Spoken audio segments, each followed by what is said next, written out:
পেঁপে তো আমরা প্রায় খেয়ে থাকি। কাঁচা পেঁপে দিয়ে এত সুন্দর মজাদার হালুয়া কি করে তৈরি করবে খুব সহজে আজকে ভিডিওতে সেটা শেয়ার করবো। আসসালামু আলাইকুম, কেমন আছো তোমরা সবাই? নতুন একটি রেসিপিতে তোমাদের সবাইকে স্বাগত জানাই। এটা দেখতে যতটা টেম্পটিং হয় খেতেও হয় অসাধারণ। সামনেই তো সবে বরাত আসছে, খুবই সহজে আমরা যে কেউ বানিয়ে ফেলতে পারবো এই পেঁপের হালুয়া। দেখে নাও তাহলে আজকে রেসিপি। ভিডিও শুরু করার আগে একটাই রিকোয়েস্ট, চ্যানেলটিকে যদি সাবস্ক্রাইব না করে থাকো তাহলে সাবস্ক্রাইব করে দিও, পাশে থাকা বেল আইকনটাকে প্রেস করতে ভুলো না। যদি ফেসবুক থেকে দেখো তাহলে অবশ্যই পেজটাকে ফলো করে দিও। চলো তাহলে ভিডিওটা শুরু করি। এখানে আমি 1 কেজি পেঁপে নিয়েছি। পেঁপের খোসাটা খুব ভালো করে ছাড়িয়ে তারপর এরকম 4 টুকরো করে পেঁপের মধ্যে যে বীজগুলো থাকে সেগুলো খুব ভালো করে ছুটিয়ে নেব, দিয়ে এরকম 4 পিস করে নেব, তাহলে গ্রেটারে গ্রেট করতে খুব সুবিধা হবে। তো আমি এরকম করে গ্রেট করে নেব সবগুলোই। এরকম করে গ্রেট করে নিলে সেদ্ধ করতে খুবই সুবিধা হবে, খুব তাড়াতাড়ি সেদ্ধ হয়ে যায়। তো এরকম করে সবগুলো গ্রেট করে নেব। সবগুলো আমার গ্রেট করা হয়ে গেছে আর এরকম করে গ্রেট করে নিয়েছি, দেখতেই পাচ্ছ। তাহলে এরকম করে সেদ্ধ করতে খুবই সুবিধা হবে, তার জন্য এরকম করে আমি গ্রেট করে নিয়েছি। এবার এটাকে ভালো করে সেদ্ধ করে নেব। তার জন্য জল গরম হয়ে আসলে এবার ওর মধ্যে দিয়ে দিব হচ্ছে পেঁপেগুলো। জলটা গরম করে নিয়েছি, তারপর পেঁপেগুলো দিয়ে দিলাম, দিয়ে খুব ভালো করে এটা সেদ্ধ করে নেব। আর পেঁপে সেদ্ধ হতে একটুখানি সময় লাগে। ঢাকনা চাপা দিয়ে এটা খুব ভালো করে সেদ্ধ করে নেব। আর গ্যাসের ফ্লেমটাকে হাই টু মিডিয়াম করে রাখবো যাতে এটা খুব ভালোভাবে সেদ্ধ হয়ে যায়। এই পেঁপের হালুয়া যে কেউ খুবই সহজে বানিয়ে ফেলতে পারবে, আর মাত্র কয়েকটি উপকরণ দিয়ে আমি আজ বানিয়ে দেখাবো। আশা করব তোমাদের ভালো লাগবে। তো আমার এখানে পেঁপেগুলো সেদ্ধ করা হয়ে গেছে, প্রায় 15 মিনিটের মতো লেগেছে আমার পেঁপেগুলো সেদ্ধ করতে। এবার এটাকে খুব ভালো করে জলটা ছেঁকে নেব। আমি এখানে 80% মতো সেদ্ধ করে নিয়েছি, বাকিটা পরেই করে নেব। তো এরকম একটা ঝুড়িতে খুব ভালো করে জলটাকে ছেঁকে নেব। অনেকেই আছো ভিডিও দেখে চলে যাচ্ছ, সাবস্ক্রাইব করো না, অবশ্যই সাবস্ক্রাইব করে দিও। আর ফ্রেন্ডস আর ফ্যামিলির সাথে বেশি বেশি করে ভিডিওটা শেয়ার করে দিও, তাহলে আমার ভিডিও বানাতে খুব ভালো লাগবে। এখানে একটা প্যান বসিয়ে নিয়েছি, প্যানের মধ্যে দিয়ে দিব হচ্ছে 3 চা চামচ ঘি। এবার ড্রাই ফ্রুটগুলো হালকা করে ভেজে নেব। তো এখানে আমি ড্রাই ফ্রুট নিয়েছি হচ্ছে কাজু, কাঠবাদাম আর কিশমিশ, একটুখানি ভেজে এটাকে তুলে নেব।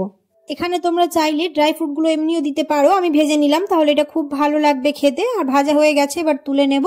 আর ওই প্যানের মধ্যে একটুখানি আর ঘি দিয়ে এবার খুব ভালো করে ঘিটা গরম হয়ে আসলে এবার ওর মধ্যে দিয়ে দিব হচ্ছে সিদ্ধ করে রাখা পেঁপেগুলো, দিয়ে খুব ভালো করে ঘিয়ের সাথে মিশিয়ে নেব পেঁপেগুলো। পেঁপে তো আমরা প্রায় রান্না করে খেয়ে থাকি, এরকম করে যদি আমরা হালুয়া বানিয়ে খাই তাহলে ছোট থেকে বড় সবাই খুব পছন্দ করবে। এটা যেমন হেলদি হয়, খেতেও হয় অসাধারণ। তো সবগুলো দেওয়া হয়ে গেছে, এবার ঘিয়ের সাথে খুব ভালো করে মিশিয়ে নেব। ঘিয়ের সাথে খুব ভালো করে মিশিয়ে নিয়েছি। এবার এর মধ্যে দিয়ে দিব হচ্ছে 1 কাপ দুধ। দুধ দেওয়ার পরে খুব ভালো করে মিশিয়ে এবার ওর মধ্যে দিয়ে দিব হচ্ছে 2টো তেজপাতা আর কয়েকটা গোটা এলাচ। তোমরা চাইলে এখানে এলাচের গুঁড়ো দিতে পারো, আমি এখানে গোটা এলাচ দিয়েছি। দিয়ে তারপর দিয়ে দিব হচ্ছে চিনি। তোমরা তোমাদের স্বাদ অনুযায়ী চিনি দিয়ে দেবে, যে যেমন মিষ্টি খাও। তো আমি এখানে 1 বাটি চিনি দিয়েছি। তো আমার 1 কেজি পেঁপের জন্য প্রায় 1 বাটি চিনি লেগেছে। তোমরা চাইলে এখানে কম বেশি করে নিতে পারো। দিয়ে খুব ভালো করে মিশিয়ে নেব।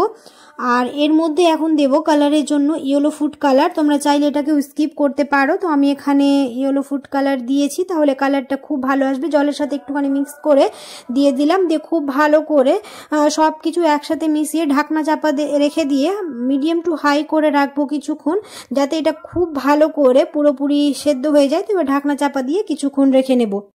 মাঝখানে আমি একটুখানি এরকম নেড়ে চেড়ে দিয়েছি যাতে কড়াইয়ে না লেগে যায়। আর জলটা শুকিয়ে আসলে আমাদের হালুয়া একদম রেডি হয়ে যাবে। তো এখনও একটুখানি জলটা শুকোতে আরও বাকি আছে। তো এবার এর মধ্যে দিয়ে দিলাম হচ্ছে ড্রাই ফ্রুট, যেগুলো ভেজে রেখেছিলাম সেগুলো। দেওয়ার পরে আর কিছুক্ষণ আমরা রাখবো যাতে জলটা পুরোপুরি শুকিয়ে যায়। আশা করছি আমার আজকের রেসিপি বুঝতে তোমাদের কোনো অসুবিধা হয়নি, আর আজকের রেসিপি তোমাদের ভালো লেগেছে। যদি ভালো লেগে থাকে তাহলে অবশ্যই একটা লাইক করে দিও, কমেন্টে জানাতে ভুলো না কেমন হয়েছে রেসিপিটা। আর 2 থেকে 3 মিনিট রাখলে আমাদের হালুয়া একদম রেডি হয়ে যাবে। আর দেখতেই পাচ্ছ আমাদের হালুয়া একদম রেডি হয়ে গেছে। আর কতটা ঝরঝরে হয়েছে। এরকম করে পেঁপের হালুয়া বানালে ঝরঝরে হবে আর সবাই খুব পছন্দ করবে। তো এটাকে আমি একটা বাটিতে সার্ভ করে নিলাম। দেখা হবে খুব শিগগিরই পরে একটি নতুন রেসিপিতে। সবাই খুব ভালো থাকবে, সুস্থ থাকবে, সাবধানে থাকবে। আল্লাহ হাফেজ। আর কমেন্টে জানাতে একদমই ভুলবে না কেমন